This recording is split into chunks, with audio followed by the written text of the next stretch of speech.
You want to support Roland Martin Unfiltered? Be sure to join our Bring the Funk fan club. Every dollar that you give to us supports our daily digital show. There's only one daily digital show out here that keeps it black and keep it real as Roland Martin Unfiltered. Support the Roland Martin Unfiltered daily digital show by going to RolandMartinUnfiltered.com. Our goal is to get 20,000 of our fans contributing $50 each for the whole year. You can make this possible. RolandMartinUnfiltered.com. Folks, Senator Bernie Sanders today dropped out of the Democratic presidential race for president. Here's what he said in a speech from Vermont. I wish I could give you better news, but I think you know the truth. And that is that we are now some 300 delegates behind Vice President Biden, and the path toward victory is virtually impossible. So while we are winning the ideological battle, and while we are winning the support of so many young people and working people throughout the country, I have concluded that this battle for the Democratic nomination will not be successful. And so today, I am announcing the suspension of my campaign. Please know that I do not make this decision lightly. In fact, it has been a very difficult and painful decision. Over the past few weeks, Jane and I, in consultation with top staff and many of our prominent supporters, have made an honest assessment of the prospects for victory. If I believed we had a feasible path to the nomination, I would certainly continue the campaign. But it's just not there. I know that there may be some in our movement who disagree with this decision, who would like us to fight on to the last ballot cast at the Democratic Convention. I understand that position. But as I see the crisis gripping the nation, exacerbated by a president unwilling or unable to provide any kind of credible leadership, and the work that needs to be done to protect people in this most desperate hour, I cannot, in good conscience, continue to mount a campaign that cannot win and which would interfere with the important work required of all of us in this difficult hour. Today, I congratulate Joe Biden, a very decent man, who I will work with to move our progressive ideas forward. On a practical note, let me also say this. I will stay on the ballot in all remaining states and continue to gather delegates. While Vice President Biden will be the nominee, we must continue working to assemble as many delegates as possible at the Democratic Convention, where we will be able to exert significant influence over the party platform and other functions. Then together, standing united, we will go forward to defeat Donald Trump, the most dangerous president in modern American history. All right, Wilmer, he wants to use leverage. Does he have any? He might. He has very little. What we really have to see is how is he going to try to operate from the inside, or is he going to try to operate from the outside? Will the sheepdog become part of the flock, or is he going to stay outside and continue to push? Time will tell. Here's the reality, Robert.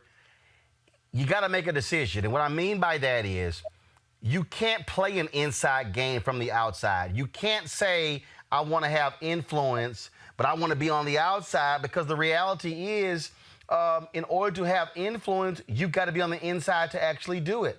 And I think that for Senator Bernie Sanders, he also has to make a decision. You've seen all the stories about his own camp, how he talked about his unwillingness to compromise, things along those lines. Dog, look, you ain't going to get your way on everything. You got to be able to negotiate, and so that's going to be a call he has to make. And here's the deal. If you think you're going to win by attacking the very people who you need to influence to change stuff, not going to happen. Well, we have to understand that Bernie Sanders has always been an ideological purist. It's not been about the political game to him. It's about his revolution, as he's called it. I think what he should do, and what I would advise him to do, is work with the party, work with with pushing his progressive agenda, and find out how we can get it done. More important than being, he can't let the perfect be the enemy of the good. And I think that's what we saw would ultimately doom both of his campaigns. If you talk to the Bernie bros online, if you disagree with anything as part of their platform, they describe you as a neoliberal corporate Democrat shill of the corporations. So it's very important that he learns how to bring his ideas to the party and make them part of the ultimate platform.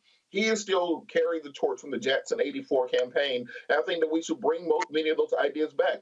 After this virus, I think the argument for universal health care is overwhelming. I think the argument for universal basic income is overwhelming, given the nature of this disaster. So his ideas are ready for prime time, but they have to make sure they're put into a political space where they can actually be achieved. Scott? Yeah, if I'm Bernie Sanders, oh, and by the way, I predicted this last month, Roland. You disagreed with me, so I'm predicted right on that. What? In any event, predicted what? If I'm Joe Biden, I don't like that concession speech. I don't like that withdrawal. You can't have it both ways. He's messaging the Bernie bros. The reality is either you're all in or you're all out. He wants to have it both ways here, and that's problematic. What's going to save the Democratic Party is that Biden is not Hillary Clinton, and I think the importance of defeating Donald Trump is going to overwhelm whatever leverage he's trying to have. But that speech today was really problematic. It did not connote unity. He said the right thing, but then he's keeping his delegates. He's going to stay on the ballot. He needs to go all in right now. So we don't have a deal yet, and we do not have a unified party yet, at least not between those two groups. Still work to be done. That's what that messaging was, how it affected me today, how I processed it. Frankly, I don't think so. I think bottom line is he's out. But I still think he has to make a decision. Need his support and energy. Here's the deal. It's correct. He's not turning it first of all, yet. he's still going to be on the ballot. So bottom line is the case. And so that's no surprise there. At the end of the day, look, you give him time. You give him a month and a half. Come by June, you have it together and say, all right, let's focus on beating Donald. I want you to like, share, and subscribe to our YouTube channel, youtube.com/Roland S. Martin. And don't forget to turn on your notifications.